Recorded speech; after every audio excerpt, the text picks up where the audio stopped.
Sesungguhnya aku buta hati, sungguh ku terlena. Bumi pasti akan berputar, tak ada yang abadi.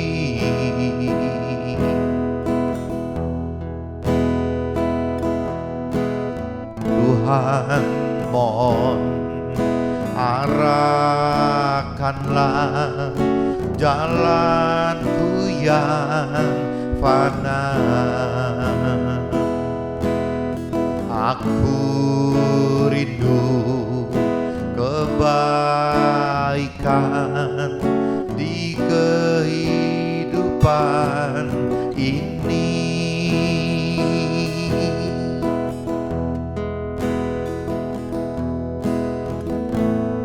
Sesungguhnya aku buta hati, sungguh aku terlena. Bumi pasti akan berputar, tak ada yang abadi.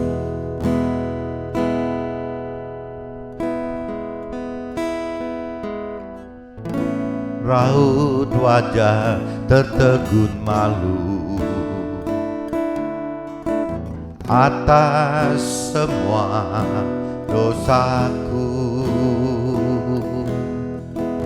Sayu remang jiwaku ini,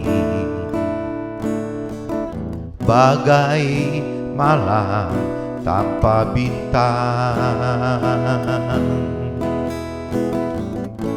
Tuhan, mohon arahkanlah jalanku yang fana.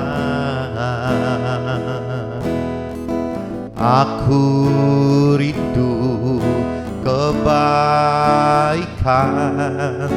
di kehidupan ini.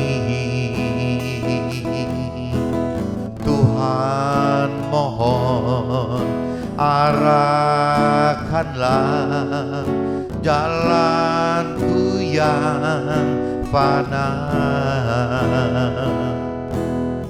Aku rindu kebaikan di kehidupan ini. Jalanku yang fana.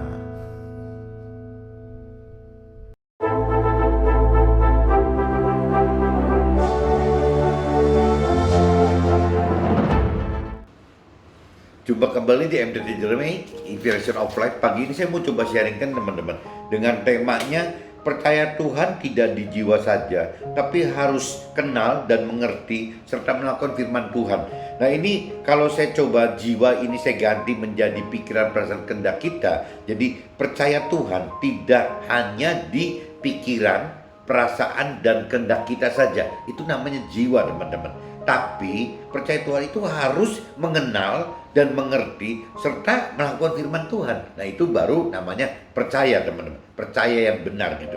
Nah ini saya coba kutip dari kitab Yohanes, teman saya dapat impresi di kitab Yohanes pasal 20 ayatnya 1 sampai 18 teman-teman. Nah ini saya coba baca, kalau bisa saya universalkan, saya langsung universalkan aja teman-teman. Di sini judul paragrafnya itu kebangkitan firman Tuhan teman-teman. Kebangkitan firman Tuhan itu. Pada hari pertama minggu itu, pagi-pagi benar, ketika hari masih gelap, pergilah Maria Magdalena ke kubur itu, dan ia melihat bahwa batu telah diambil dari kubur. Ia berlari-lari mendapatkan Simon Petrus dan murid yang lain yang dikasihi Yesus, dan berkata kepada mereka, Yesus telah diambil orang dari kuburnya, dan kami tidak tahu di mana ia diletakkan. Maka berangkatlah Petrus, murid yang lain itu ke kubur gitu. Keduanya berlari bersama-sama, tetapi muridnya yang lain itu berlari lebih cepat daripada Petrus, sehingga lebih dahulu sampai di kubur. Ia menjenguk ke dalam dan melihat kain kapan terletak di tanah, akan tetapi ia tidak masuk ke dalam. Maka datanglah Simon Petrus juga menyusul dia dan masuk ke dalam kubur itu. Ia melihat kain kapan terletak di tanah, sedang kain peluh yang tadinya ada di kepala Yesus tidak terletak dekat kain kapan itu, tetapi agak di samping di tempat lain yang sudah tergulung gitu. Maka masuklah juga murid yang lain yang lebih dahulu sampai di kubur itu, dan ia melihatnya dan percaya. Sebab selama ini mereka belum mengerti isi kitab suci yang mengatakan bahwa ia harus bangkit dari antara orang mati. Ini cerita Yesusnya teman-teman, Yesus bangkit gitu. Lalu pulanglah kedua murid itu ke rumah, tetapi Maria berdiri dekat kubur itu dan menangis. Sambil menangis ia menunjuk ke dalam kubur itu. Dan tampaklah olehnya dua orang malaikat berpakaian putih, yang seorang duduk di sebelah kepala, yang lain di sebelah kaki di tempat mayat Yesus terbaring gitu.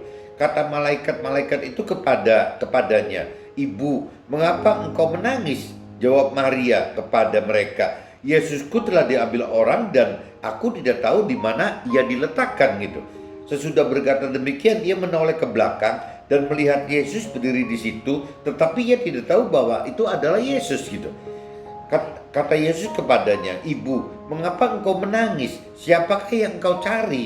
Ya, Maria menyangka orang itu adalah penunggu taman, lalu berkata kepadanya, "Tuan, jikalau Tuan yang mengambil dia, katakanlah kepadaku di mana Tuan meletakkan Yesus itu, dia itu, supaya aku dapat mengambilnya."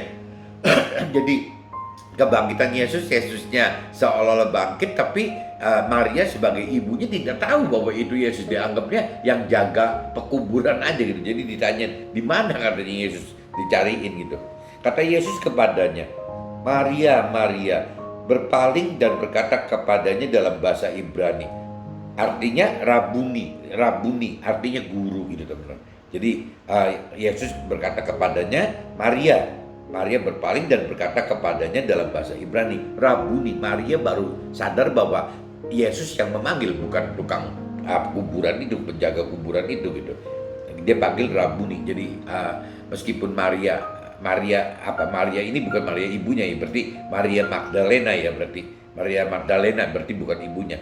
Maria Magdalena ini ya biasanya nyebut Yesus itu Rabuni, berarti gurunya gitu. Nah, si Maria Magdalena ini nggak ngerti bahwa Yesus itu telah bangkit, dan yang jaga kubur itu dianggapnya ya yang penjaga kubur, padahal itu Yesus yang sudah bangkit. Dan Maria biasa memanggil si Yesus ini adalah Rabuni, guru gitu. Kata Yesus kepadanya, "Janganlah engkau memegang aku, sebab aku belum pergi kepada Tuhan Allah, tetapi pergilah kepada saudara-saudaraku dan katakanlah kepada mereka bahwa sekarang Yesus akan pergi kepada Tuhan Allah, dan ya Bapamu itu Tuhan Bapakku jadi Tuhan Allahku dan Tuhan Allahmu gitu loh, kepada Tuhan Allahku dan Allahmu." Maria Magdalena pergi berkata kepada murid-murid, "Aku telah melihat Tuhan." Maria Magdalena pergi dan berkata kepada murid-murid, aku telah melihat dan juga bahwa dia yang mengatakan hal itu kepadanya gitu. Jadi inti ceritanya gitu teman-teman. Jadi ini cerita kebangkitan Yesus gitu.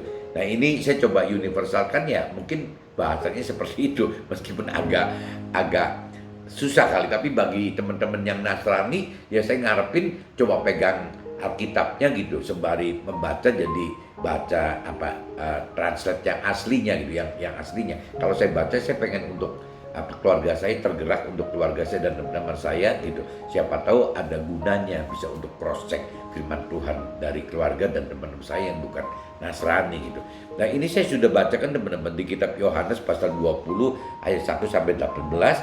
Nah, ini terkait lagi teman-teman dengan kitab Ibrani teman-teman. Coba teman-teman cari kitab Ibrani pasal 5 teman-teman, ayat 1 sampai 9. Pasal 5 ayat 1 sampai 9. Kitab Ibrani teman-teman. Kitab Ibrani 5 pasal 1 sampai 9. Isinya coba saya juga universalkan juga teman-teman. Sebab setiap imam besar yang dipilih dari antara manusia ditetapkan bagi manusia dalam hubungan mereka dengan Tuhan Allah gitu, supaya ia mempersembahkan persembahan dan korban karena dosa. Ia harus dapat mengerti orang-orang yang jahil dan orang-orang yang sesat, karena ia sendiri penuh dengan kelemahan gitu, yang mengharuskannya untuk mempersembahkan korban karena dosa, bukan saja bagi umat tetapi juga bagi dirinya sendiri gitu. dan tidak seorang pun mengambil kehormatan itu bagi dirinya sendiri, tetapi dipanggil untuk itu oleh Tuhan Allah, seperti yang telah terjadi dengan Harun, Nabi Harun gitu ya, kakaknya Musa gitu. Demikian pula Yesus tidak memuliakan dirinya sendiri dengan menjadi imam besar, tetapi dimuliakanlah oleh Tuhan Allah yang berfirman kepada Yesus gitu. Engkau telah kuperangkat pada hari ini sebagaimana firman-Nya dalam suatu nas lain. Jadi kalau di universal kan firman Tuhanku engkau, ya, firman Tuhanku telah Tuhan Allah peranakan pada hari ini. Ya, jadi dinyatakan dalam bentuk firman Tuhan sebagaimana firman-Nya dalam suatu nas lain gitu. Firman Tuhan adalah imam untuk selama-lamanya menurut peraturan Melkisedek. Jadi firman Tuhan adalah imam untuk selama-lamanya menurut peraturan Melkisedek. Dalam hidupnya sebagai manusia, ia telah mempersembahkan doa dan permohonan dengan ratap tangis dan geluhan kepada Tuhan Allah yang sanggup menyelamatkannya dari maut gitu. Dan karena kesalehannya ia telah didengarkan gitu.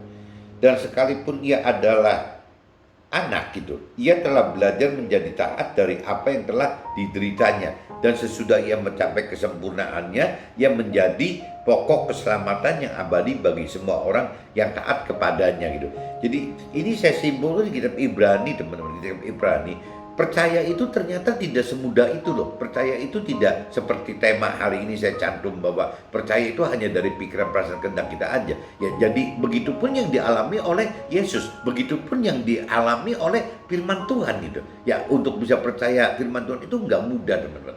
Jadi tidak bisa tanpa melewati pengenalan pengertian firman Tuhan, tanpa jadi mampu mengerti firman Tuhan, dan tanpa melakukan supaya mengalami firman Tuhan itu. Kalau selama kita tidak mengenal, tidak mampu mengerti, tidak mampu melakukan, ya bagaimana kita bisa mengalami firman Tuhan gitu. Kalau kita tidak mengalami firman Tuhan, teman-teman, akhirnya kita nggak pernah loh mendapatkan pengalaman, misalnya mendapatkan mujizat atau mendapatkan penggenapan janji-janji Tuhan gitu. Itu nggak pernah, teman-teman. Jadi memang kuncinya harus mengalami, teman. Nggak bisa cuman sekedar mengalami dalam arti kata melakukan, teman. Tidak bisa sekedar hanya di pikiran, perasaan, kehendak kita, ya saya sudah percaya Tuhan dan saya sudah mengenal Tuhan dari pikiran, perasaan, kehendak sendiri, bukan dari pikiran, perasaan, kehendak Tuhan gitu. Nah, pikiran, perasaan, dan kehendak Tuhan nggak ada cara lain gitu. Ya adanya cuma ada di firman Tuhan. Jadi kalau teman-teman, jadi kalau seandainya kita tidak mengenal, tidak mendalami pengenalan akan firman Tuhan, mengerti akan firman Tuhan dan juga tidak melakukan firman Tuhan, ya kita tidak mengalami, akhirnya kita tidak bisa mengerti pikiran, perasaan, kehendak Tuhan itu dari sisi Tuhannya. Nah ini saya sudah bacakan, teman-teman. Saya coba masuk ke draft saya aja. Nanti takutnya penjelasannya jadi panjang adanya di draft saya gitu. Nah, menyimak firman di Yohanes 20 pasal 20 yang tadi saya bacakan pertama, kitab Yohanes pasal 20 1 sampai 18, teman. Begitu panjangnya gitu. Maka kalau saya tangkap itu akan ada pengertian untuk percaya Tuhan dan firman Tuhan, ada 3 cara atau 3 kriteria gitu. Jadi saya simpulkan dari pasal Yohanes pasal 21 sampai 19 itu, kalau saya perhatikan gitu, saya perhatiin satu persatu, itu ada 3. Bagaimana kita percaya Tuhan itu ada 3 gitu, 3 cara atau 3 kriteria. Yang pertama, teman, umumnya percaya karena adanya firman Tuhan secara tertulis sebagai perintah serta peraturan yang dari Tuhan bagi kita. Jadi percaya itu yang paling dasar itu kalau kita terima Tuhan, teman. Ya percaya Tuhan itu ya kita terima firman Tuhan dalam kitab suci kita. Ya kalau Nasrani mungkin nyebutnya nyebutnya Alkitab gitu. Nah kalau teman-teman keluarga dan teman-teman saya yang ada di Muslim gitu, ya nyebutnya Al-Quran gitu. Nah mungkin kalau di agama-agama lain saya nggak ngerti apakah kitab sucinya Konghucu itu namanya Konghucu gitu, kitab Konghucu, kitab suci Konghucu. Apakah Buddha itu namanya kitab kitab suci Buddha atau saya nggak ngerti. Saya pernah dengar Tripitaka apa itu gitu. Di Hindu juga saya nggak ngerti gitu. Dan yang lain saya juga nggak ngerti gitu. Cuman yang jelas bahwa ya begitu gitu. Jadi ada kalau cerita yang pertama itu percaya karena adanya firman Tuhan secara tertulis sebagai perintah serta peraturan yang dari Tuhan bagi kita. Itu kalau di Nasrani teman-teman, firman Tuhan yang seperti itu namanya logos teman-teman. Yaitu adanya firman Tuhan itu disatukan di dalam kitab suci namanya Alkitab itu. Nah itu semua isi Alkitab itu adalah logos. Jadi bentuk firman Tuhan secara tertulis gitu. Ya itu kita percaya paling dasar itu. Nah problemnya teman-teman, apakah teman-teman kalau memang percaya bahwa Tuhan itu, percaya firman Tuhan itu adalah harus mau mengenal firman Tuhan. Nah ini tanda tanya nih teman-teman. Ya ada orang, tipe-tipe orang yang berkeyakinan. Kadang-kadang waktu terima Tuhan gitu, ya menerima Tuhan secara formalitas. Kalau orang Nasrani bilang dibaptis, saya nggak ngerti kalau di Islam, di Muslim namanya apa, di agama lain saya nggak ngerti. Tapi kalau di Nasrani disebutnya dibaptis. Waktu dibaptis itu biasanya teman-teman secara simbolis ya kita sudah menerima Tuhan gitu. Nah umumnya waktu kita menerima Tuhan itu kita juga mendapat satu kitab suci namanya Alkitab gitu. Nah problem yang timbul teman bagi orang yang keyakinan dibaptis itu kitab suci nggak pernah dibaca teman. Jadi cuma sekedar simbolis ya secara liturgis, secara agamais diterima ya sudah gitu. Jadi terima Tuhan dengan bukti terima kitab suci. Nah sebenarnya kan bukan itu. Kitab suci kalau cuma dijadikan kitab suci ya cuma jadi bukan kitab suci, kan jadi buku gitu loh. Hanya jadi buku. Kita sebut kitab suci itu apabila kita mau mempelajari, mengenal dan mempelajari firman Tuhan di dalam kitab suci tersebut, baru namanya disebutnya kitab suci, bukan buku. Ya ini soalnya seumur hidup nggak pernah dibaca, ya apa bedanya kitab suci dengan buku kosong gitu. Nah ini yang teman-teman harusnya kalau yang punya keyakinan itu harus sadar gitu, bahwa apabila memang orang punya keyakinan sudah terima Tuhan secara simbolis, liturgis, agamais itu dengan dibaptis ya secara Nasrani, ya harusnya mau mengenal firman Tuhan dengan cara membaca firman Tuhan teman-teman. Nah ini kalau teman-teman tidak memulai mau membaca firman Tuhan gitu, akhirnya bagaimana teman-teman bisa tahu apa sih isinya firman Tuhan itu, apa sih perintah dan peraturan firman Tuhan itu gitu. Kan jadi tidak tahu teman-teman, apa sih yang Tuhan janjikan dalam firman-Nya gitu. Apa yang Tuhan janjikan gitu dalam firman-Nya, nggak tahu juga. Nggak bisa bedain antara mujizat dengan penggenapan janji Tuhan, tidak tahu juga gitu. Ya, jadi akhirnya nggak tahu semua. Nggak tahu juga kalau di dalam manusia itu ada 3 unsur, ya ada tubuh, jiwa, dan roh. Kalau orang dunia kan cuma tahunya kan tubuh dan jiwa saja teman-teman, tidak tahu ada roh. Karena tidak mengerti akan firman Tuhan, hanya tidak tahu juga. Tidak tahu juga bahwa kita ini roh kita itu adalah tempat dihidupkannya roh Tuhan di dalam diri kita oleh Tuhan Allah gitu. Itu juga nggak tahu juga gitu. Kan jadi akhirnya konyol teman-teman. Dan saya berasumsi lebih bahaya orang yang punya keyakinan dibanding orang yang tidak atau belum mengenal Tuhan sampai hari ini gitu. Karena orang yang tidak atau belum mengenal Tuhan, ada kemungkinan mereka satu saat akan mengenal Tuhan gitu. Ya, yang tidak mengenal Tuhan akan mengenal Tuhan, yang belum mengenal Tuhan juga akan mengenal Tuhan. Tapi kalau orang keyakinan teman, orangnya udah yakin kok, udah percaya diri bahwa dia udah percaya Tuhan gitu, dengan pikiran perasaan kehendak sendiri, dan dia sudah mengenal firman Tuhan dengan pikiran perasaan kehendak sendiri juga. Nah ini pikiran kehendak sendiri itu ya kehendak sendiri, pikiran perasaan kehendak sendiri itu adalah jiwa. Jadi bagaimana percaya Tuhan dengan jiwa sendiri, bagaimana mengenal firman Tuhan dengan jiwa sendiri. Ya akhirnya kalau orang Jawa bilang ya karep dewek gitu, jadi seenaknya sendiri saja. Nah ini yang bahaya, kalau menurut saya bahaya sekali teman. Karena kalau sampai kita hidup tidak melakukan firman Tuhan, konsekuensinya itu kita berdosa gitu. Nah berdosa itu ya kalau memang berat dosanya ya masuk ke neraka teman-teman, bisa masuk ke neraka.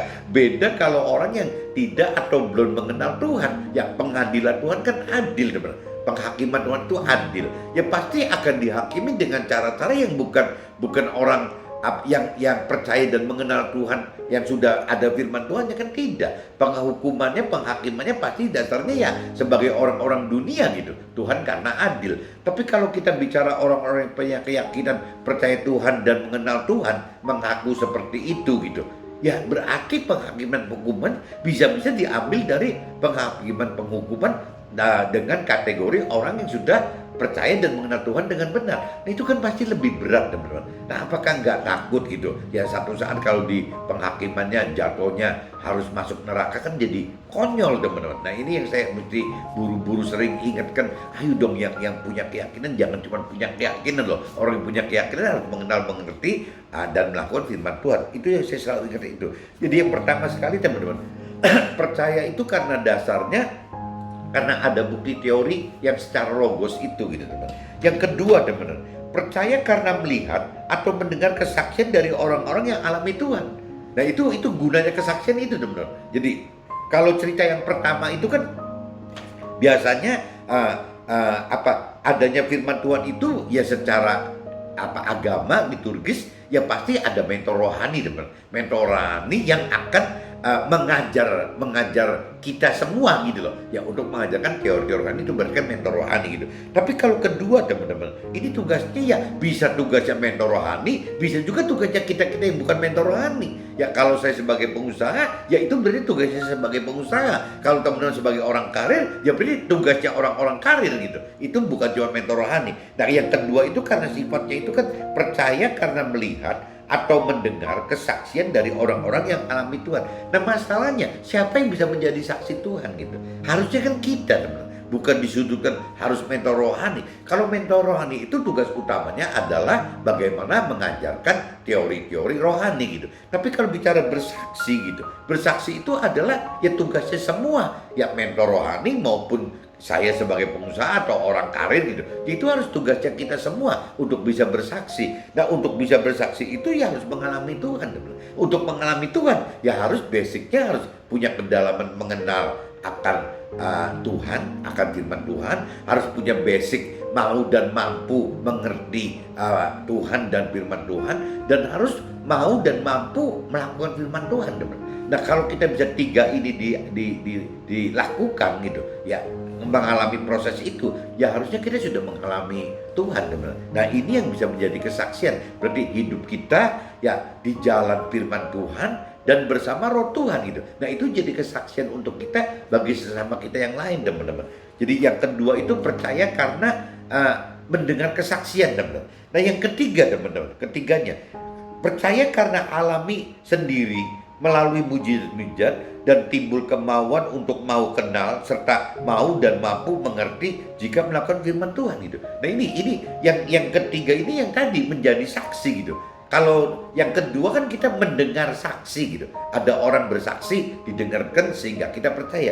Tapi kalau yang ketiga, teman, kita adalah pelaku kesaksiannya gitu. Nah ini yang harus kita usahakan gitu. Jadi pertama kita percaya Tuhan karena firman Tuhan yang ada di kitab suci dan diajarkan oleh mentor rohani. Kedua adalah percaya Tuhan karena mendengar kesaksian mentor rohani atau pengusaha atau orang-orang karir gitu, yang bukan mentor rohani gitu. Intinya ya itu mendengar kesaksian itu.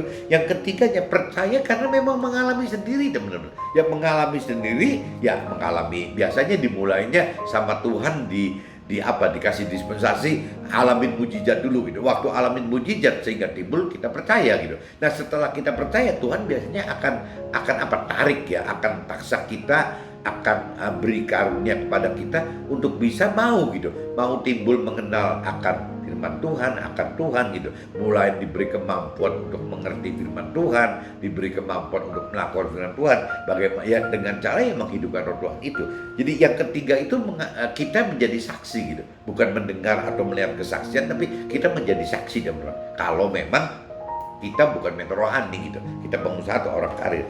Jadi ada 3 macam cara, 3 kriteria percaya itu seperti itu, teman-teman. Jangan sampai kita tidak sama sekali tidak begini. Orang yang punya keyakinan itu jangan-jangan tidak ada di antara 3 kriteria ini, 3 cara ini, teman-teman. Karena saya enaknya sendiri gitu.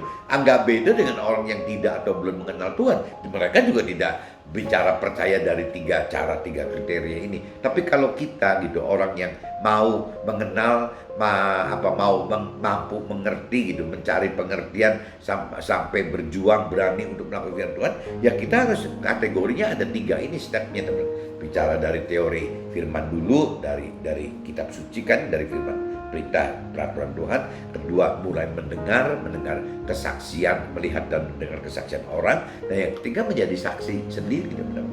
Itu jadi tiga kriteria, maksudnya gitu, teman-teman. Nah, percaya Tuhan tidaklah semudah seperti orang yang berkeyakinan atau orang dunia pada umumnya gitu, yang hanya percaya oleh karena pikiran dan perasaan serta kehendak sendiri saja. Itu yang tadi sebelumnya saya jelasin itu. Jadi percaya Tuhan itu tidak cukup seperti itu, tapi banyaknya orang-orang yang berkeyakinan, orang yang dunia pada umumnya, ya biasanya katakan gitu, ya percaya Tuhan enggak, ya percayalah, masa sama Tuhan enggak percaya gitu. Mengenal Tuhan enggak, ya mengenal lah. Kita kan hidup di negara yang berketuhanan yang Maha Esa, masa enggak mengenal Tuhan? Lah, itu selalu jawabnya gitu, teman. Padahal kalau bicara lebih dalam, apa sih ya rancangan dan kehendak Tuhan, nggak bisa jawab gitu. Ya, bagaimana mau jawab? Apa sih perintah peraturan Tuhan? Ya, yang A, yang B, yang C, yang benar yang mana, yang salah yang mana? Nggak tahu juga gitu. Karena tidak menguasai perintah peraturan firman Tuhannya. Apa sih janji-janji Tuhan gitu? Ya, apakah Tuhan janji kesuksesan duniawi? Ya, apakah Tuhan janji yang namanya kebahagiaan keluarga di dunia ini? Nah, orang berkeyakinan atau orang dunia yang belum mengenal atau mengerti firman Tuhan, jawabnya apa? Ya pasti kan ujung-ujungnya, ya iyalah, orang masa sih nggak mau sukses, masa sih orang nggak mau bahagia keluarganya, pasti jawabnya gitu. Tapi kalau bicara orang yang lebih dalam mengerti firman Tuhan, itu tambahannya loh, bukan yang harus kita cari gitu. Itu tambahannya, tambahan dari Tuhan oleh karena kita mencari ya Tuhan dan firman Tuhan itu. Bonusnya itu, teman-teman. Jadi orang dunia sama akhirat kebalik, teman-teman. Kalau orang dunia kan mikirnya enggak, ya saya harus sukses duniawi ya demi membahagiakan keluarga saya. Gitu. Itu rumusnya orang dunia itu. Itu omongan orang-orang yang belum mengerti firman Tuhan dengan benar gitu. Itu omongan orang-orang yang mengaku percaya Tuhan dan mengenal Tuhan, tapi dengan persepsi jiwa sendiri, dengan pikiran perasaan kehendak sendiri gitu. Karena kalau bicara orang yang lebih dalam mengenal firman, bukan itu gitu. Jadi yang Tuhan mau itu carilah dulu Tuhan dan firman Tuhan, kebenaran firman Tuhannya. Setelah kita ketemu Tuhan dan kebenaran firman Tuhan, baru loh Tuhan yang akan nambahkan yang namanya sukses duniawi dan ya kebahagiaan keluarga itu, kebahagiaan yang di dalam keluarga itu. Nah, problemnya bentuk kesuksesan duniawi dan kebahagiaan keluarga itu jadi relatif, teman, akan berubah setelah kita lebih mengerti akan ya Tuhan gitu, akan berbeda. Jadi akhirnya ya hidup kita, kalau saya simpulkan, hidup kita di dunia ini bukan untuk mencari sukses duniawi dan kebahagiaan keluarga, ya karena itu hanya tambahan, tapi yang utama itu bagaimana gitu mencari keselamatan akhirat. Karena keselamatan akhirat itu harus dicari dari sekarang, bukan keselamatan akhirat ini berarti nanti nyarinya di akhirat saja. Di akhirat itu sudah kekal, teman-teman, tidak bisa ada perubahan apa-apa. Jadi kalau kita mau nyari keselamatan akhirat itu sama, teman-teman, sama aja mesti nyari kesuksesan duniawi dan kebahagiaan keluarga di dunia juga gitu. Nah, cuman prioritinya kalau bicara rohani dibalik gitu. Ya bagaimana Tuhan inginkan kita mencari Tuhan pribadi Tuhan dan kebenaran firman Tuhan lebih dulu. Nah, setelah itu kita baru gitu mendapat tambahan dari kesuksesan duniawi dan kebahagiaan keluarga itu. Jadi kalau keselamatan akhirat, saya pikir ujungnya adalah damai sejahtera, teman-teman. Di hati kita itu ada damai sejahtera gitu. Bukan yang namanya sukacita karena atau bahagia ya karena hal-hal duniawi, hal-hal yang berkaitan sukses duniawi dan hal-hal yang bersifat kebahagiaan keluarga saja, tidak berhenti di situ, teman. Itu namanya mungkin sukacita atau bahagia gitu. Tapi kalau di dalam Tuhan yang kita cari itu adalah bukan cuma sekedar bahagia dan sukacita, tapi damai sejahtera. Damai sejahtera ini di atas gitu, levelnya itu di atas bahagia dan sukacita gitu. Kenapa? Karena dalam kondisi kita ditindas, kita dalam kondisi cemooh, tetap ada sukacita kok, ada bahagia gitu. Yang dalam kondisi kekurangan, kita tetap ada bahagia, ada sukacita. Ya berarti kan yang namanya damai sejahtera itu kan di atas sukacita dan bahagia, teman-teman. Kurang lebih gitu teman-teman. Jadi bedanya gitu. Nah, percaya Tuhan tidaklah cukup berhenti dalam status beragama atau hanya ibadah, liturgi, atau aktif dalam kegiatan rohani saja gitu. Jadi percaya Tuhan itu sering disalah kaprahkan oleh orang yang punya keyakinan atau orang dunia bahwa ya misalnya gini, ada orang jahat sampai merampok atau sampai korupsi gitu, atau korupsi waktu atau korupsi uang gitu. Itu kan sudah benar-benar nggak benar sebenarnya. Tapi bagi orang-orang nggak benar itu akhirnya ditebus gitu. Lah, saya kan korupsi waktu, tapi kan untuk kepentingan bagaimana pujian penyembahan untuk Tuhan gitu ya. Bagaimana yang namanya kita merampok, mendingan supaya tidak terlalu dosa, 50% dari hasil rampoknya sumbangin aja ke fakir miskin gitu. Ya, atau ya bentuk-bentuk seperti itu kan Firman tidak menghendaki teman-teman. Firman itu tidak menghendaki bentuk-bentuk yang seperti itu. Tuhan tidak perlukan hal-hal seperti itu gitu. Tuhan tidak perlu bicara jadi kita mesti korupsi waktu kita atau uang gitu ya, dengan untuk alasan ke Tuhan. Tuhan nggak butuh itu teman-teman. Tuhan itu butuh menyenangkan Tuhan. Dengan kita mencuri, dengan kita merampok, mencuri waktu atau mencuri uang gitu, itu saja sudah hal yang tidak menyenangkan Tuhan kok.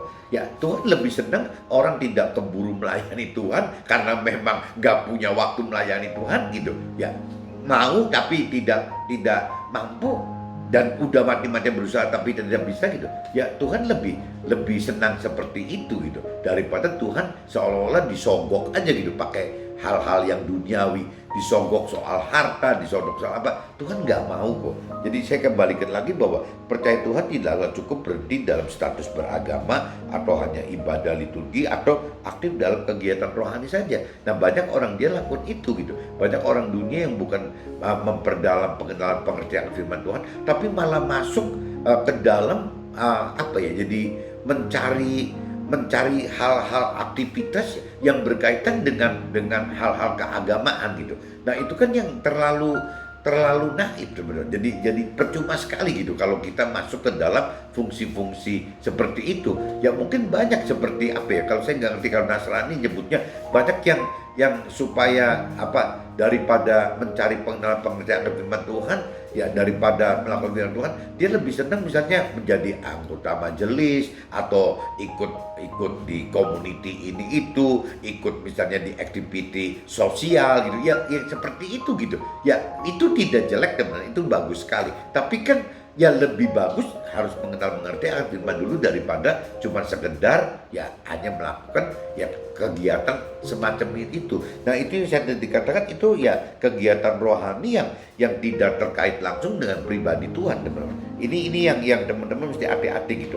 Nah, berikutnya juga percaya Tuhan adalah perbuatan atau tindakan hidup dalam keseharian seluruh aktivitas kita. Jadi yang namanya percaya Tuhan adalah kerja gitu, perbuatan atau tindakan kerja dalam keseharian seluruh aktivitas kita. Makanya ada istilah ibadah itu ya kerja gitu, bukan ibadah itu jadi waktu jam-jam tertentu aja atau hari-hari tertentu ibadah, yang lainnya kerja. Nggak bisa teman-teman. Yang namanya ibadah itu adalah kerja gitu. Semua perbuatan, semua tindakan kita di sepanjang keseharian hidup kita, yaitu namanya ibadah. Jadi kita percaya Tuhan itu dalam bentuk perbuatan, tindakan yang tiap hari kita kaitkan gitu. Jadi baik terkait hal apapun juga gitu, selalu kita kaitkan dengan perintah dan peraturan firman Tuhan serta interaksi dengan hidupan roh Tuhan gitu. Jadi setiap langkah kita harus ada pertanyaan-pertanyaan kita kepada Tuhan waktu kita melakukan keseharian hidup kita. Selalu kita hidupkan interaksi ada dengan roh Tuhan. Kita mesti bisa menentukan putusan langkah sesuai dengan perintah peraturan firman Tuhan, dan kita juga harus bertanya lebih dulu, berinteraksi dengan Tuhan dulu sebelum memutuskan, teman-teman. Ya itu menghidupkan roh Tuhan itu seperti itu, teman-teman. Jadi dalam interaksi dengan hidupkan roh Tuhan di dalam pikiran dan perasaan serta kehendak roh Tuhan dalam jiwa kita gitu. Jadi semua harus dilibatkan dengan Tuhan, dengan firman Tuhan dan dengan roh Tuhan, teman-teman.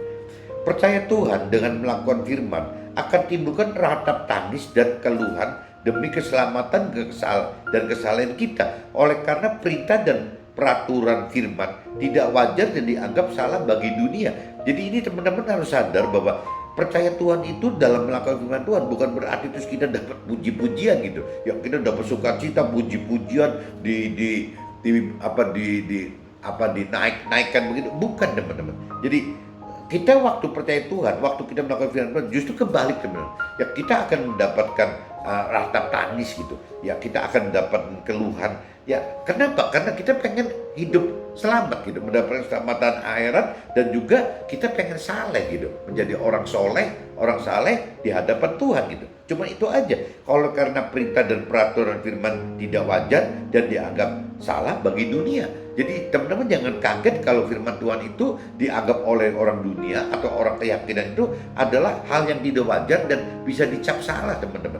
Nah ini yang bahaya sekali gitu teman-teman. Jadi jangan anggap bahwa firman Tuhan itu sejalan dengan orang dunia, sejalan dengan orang keyakinan sehingga kita bisa mendapat satu kebanggaan waktu melakukan firman Tuhan. Kebalik teman-teman, waktu kita melakukan firman Tuhan justru kita dapat cemooh penindasan dari orang-orang dunia maupun orang punya keyakinan gitu.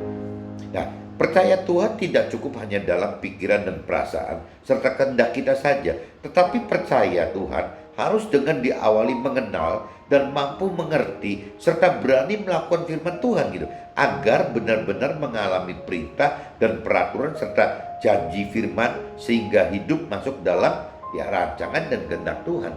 Nah ini teman-teman, jadi kesimpulan terakhirnya seperti itu teman-teman. Ya harus percaya Tuhan itu tidak cukup hanya dalam pikiran dan perasaan serta kehendak kita saja, tidak cukup hanya dalam jiwa kita saja, tetapi percaya Tuhan harus dengan diawali dengan mengenal dan mampu mengerti. Nah meskipun diawali mau mengenal itu biasanya Tuhan kasih dispensasi mujizat itu teman-teman. Jadi kalau kita dapatkan mujizat, buru-buru dong kita cari lebih mengenal mengerti akan firman Tuhan. Jangan sudah dapat mujizat cuman happy aja dan malah cuman mempelajari ini mujizat Tuhan atau bukan ya gitu.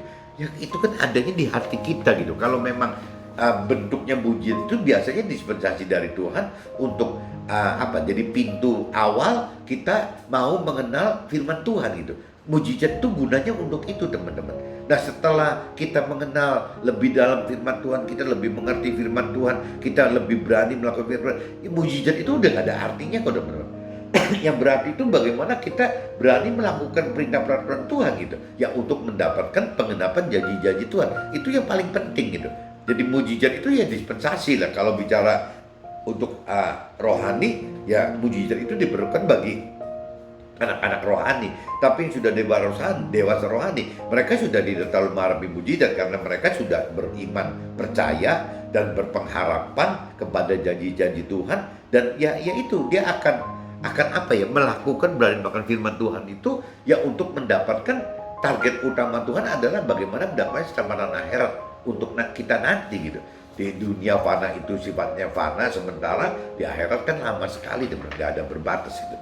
Mudah-mudahan hari ini saya sharing bisa teman-teman tangkap, bisa dicerna maksudnya, dan apabila memang berguna, tolong teman-teman beritakan, sharekan lagi gitu ke keluarga atau teman-teman lain yang memang siapa tahu membutuhkan kita gitu. Memang itu salah satunya kan dengan men-sharekan saja juga sudah bentuk memberitakan firman Tuhan teman-teman. Jadi kalau memang kita belum punya kemampuan untuk bisa bersaksi gitu ya satu-satunya ya kita dengan men-sharekan kebenaran firman Tuhan pun sudah ya melakukan firman Tuhan, sudah memberitakan firman Tuhan gitu untuk sesama kita demi keselamatan sesama kita. Oke teman-teman, see you, bye-bye.